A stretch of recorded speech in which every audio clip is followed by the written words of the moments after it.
स्वागत है दोस्तों एक बार फिर से आप सभी का आपके अपने YouTube चैनल अध्ययन वाटिका पर। दोस्तों इस वीडियो के माध्यम से हम लोग बौद्ध धर्म और गौतम बुद्ध के बारे में अध्ययन करेंगे। यहाँ से बार बार प्रश्न पूछे जाते हैं और मैंने यहाँ पे उन पॉइंट्स को लिखने का प्रयास किया है जहाँ से बार बार प्रश्न पूछे गए हैं। तो आइए सबसे पहले हम लोग गौतम बुद्ध के जीवन से संबंधित कुछ जानकारियों को देख लेते हैं। गौतम बुद्ध का जो जन्म होता है 563 ईसा पूर्व में होता है। जब इसका जन्म हुआ था तो एक ज्योतिषी इनके पिता जो शुद्धोधन थे उनको बताए कि ये बालक आगे चलकर या तो चक्रवर्ती सम्राट बनेंगे या फिर संन्यास ग्रहण कर लेंगे।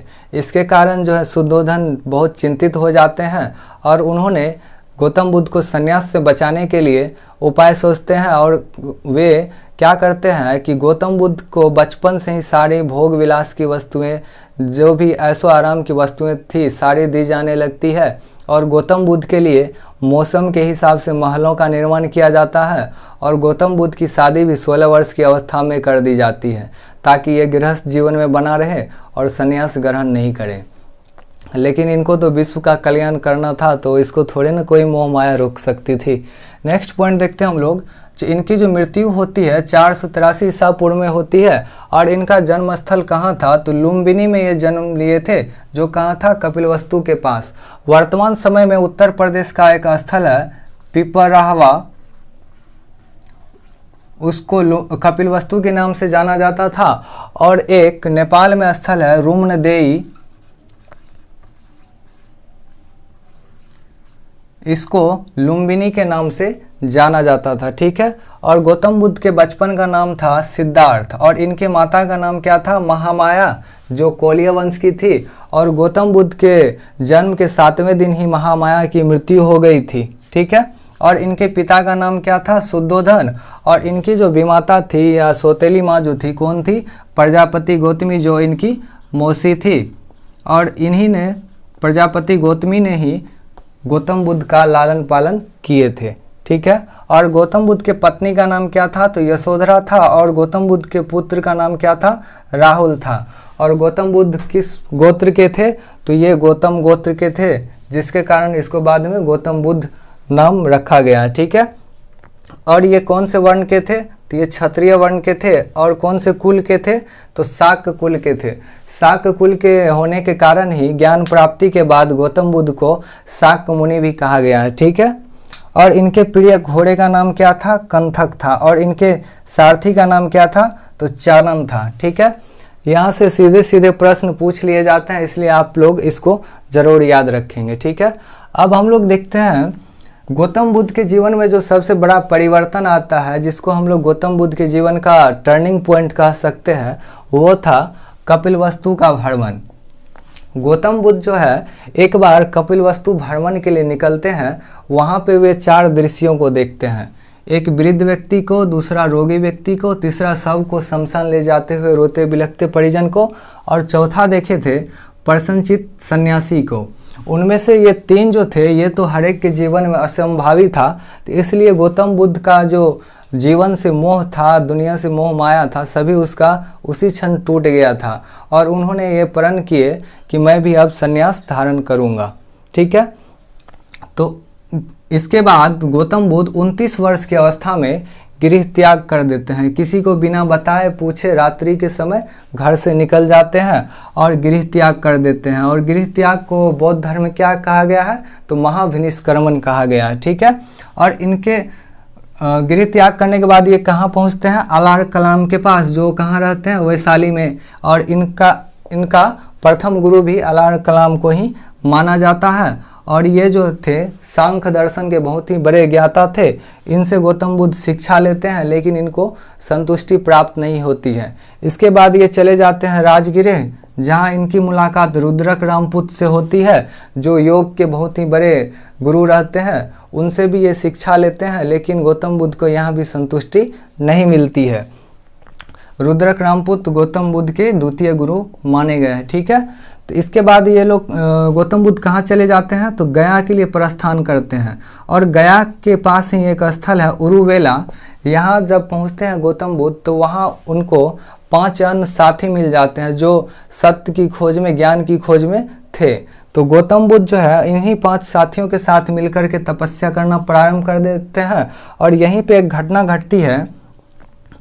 गौतम बुद्ध जो तपस्या करना प्रारंभ कर देते हैं तो ये भूखे प्यासे रहते हैं और अन्न जल त्याग करके ही तपस्या पे बैठे बैठे इनका शरीर जर्जर हो चुका था और इनका ध्यान में मन भी नहीं लग रहा था। तो उसी समय एक घटना घटती है। एक सुजाता नाम की महिला रहती है जिसने प्रण किया था कि यदि हमको पुत्र रत्न की प्राप्ति हो जाएगी तो मैं वृक्ष देवता को खीर खिलाऊंगी।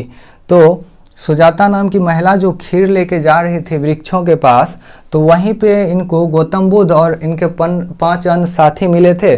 तो यहाँ पे होता क्या है, जो गौतम बुद्ध का ध्यान टूट जाता है और उनको भूख भी लगी रहती है और गौतम बुद्ध का शरीर जर्जर हो चुका था। तो उन्होंने ये भी सोचा कि क्यों ना मैं उपवास तोड़ दूँ और फिर से स्वस्थ होकर फिर से ध्यान करूँगा।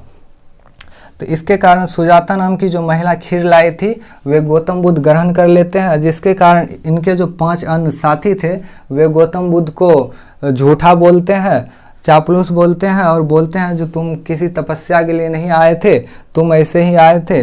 इसके कारण ये लोग 5 अन्य सन्यासी जो थे गौतम बुद्ध को छोड़ करके चले जाते हैं।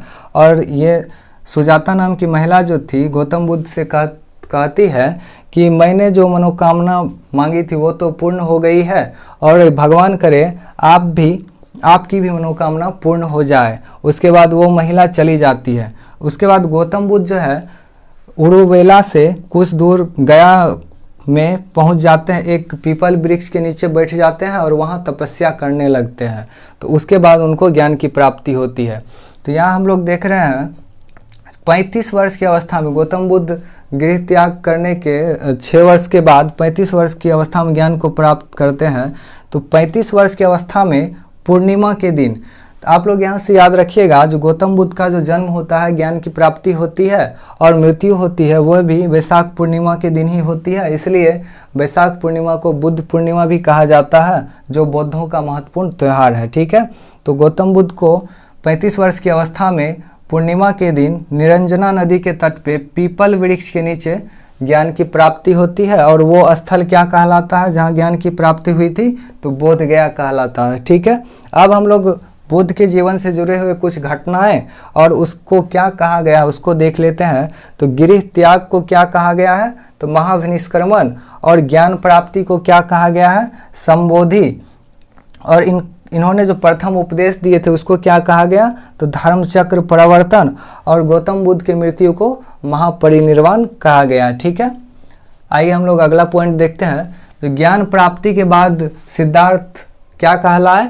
तो बुद्ध का अर्थ क्या होता है? ज्ञान। और क्या कहलाए? तथागत। तथागत का अर्थ होता है जिसको सत्य का ज्ञान हो। और तथागत का दूसरा अर्थ भी बताया जाता है कि जैसे आए थे वैसे गए, अर्थात उसको तथागत कहा गया। ठीक है, और है शाक्य मुनि। शाक्य मुनि शाक्य कुल के होने के कारण इनको शाक्य मुनि कहा जाता है। और वर्तमान में इसको लाइट ऑफ एशिया भी कहा जाता है, एशिया का प्रकाश पुंज। ठीक है, और नेक्स्ट देखते हैं हम लोग, जो ज्ञान प्राप्ति के बाद गौतम बुद्ध बोध गया से सबसे पहले कहाँ गए? तो सारनाथ। और सारनाथ को किस अन्य नाम से भी जाना जाता था? तो ऋषिपत्नम और मृगदाव। ठीक है, यहाँ पे गौतम बुद्ध जो है 5 ब्राह्मणों को प्रथम बार उपदेश देते हैं। और प्रथम बार उपदेश देने को क्या कहा गया है?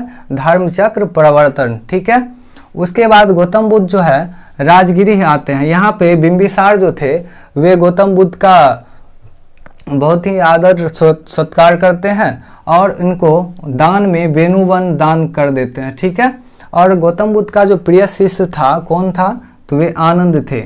और बौद्ध संघ में शामिल प्रथम महिला कौन थी? तो प्रजापति गौतमी थी, जो गौतम बुद्ध की विमाता थी, सौतेली माँ थी। आप लोग यहाँ से एक पॉइंट और याद रखिएगा, जो गौतम बुद्ध ने संघ में महिलाओं के शामिल होने से मना कर दिया था, लेकिन आनंद जो प्रिय शिष्य था इसकी विनती के कारण गौतम बुद्ध ने संघ में महिलाओं का प्रवेश की आज्ञा भी दे दी थी।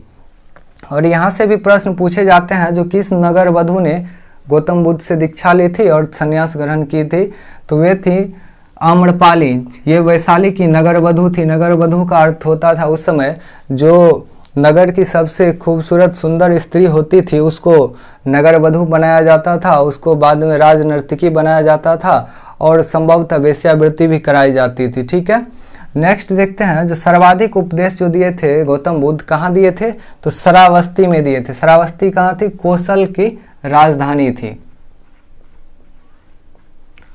और कौशल के राजा कौन थे, प्रसेनजीत थे उस समय, जो गौतम बुद्ध के बहुत ही घनिष्ठ मित्र थे। ठीक है, और वर्षा के समय में गौतम बुद्ध कहाँ रुका करते थे, तो वेनुवन और जेतवन। वेनुवन जो बिंबिसार उपहार दिए थे और जेतवन का निर्माण जेतराज कुमार ने करवाया था। ठीक है, और बुद्ध की जो मृत्यु होती है 80 वर्ष की अवस्था में 483 ईसा पूर्व में कुशीनगर में होती है, जिसको कुशीनारा भी कहा जाता है। और यहाँ पे ये भी कहा जाता है कि एक चुंद नामक लोहार ने गौतम बुद्ध को सुअर का मांस खिला दिया था, उसके बाद उनकी मृत्यु हो गई थी।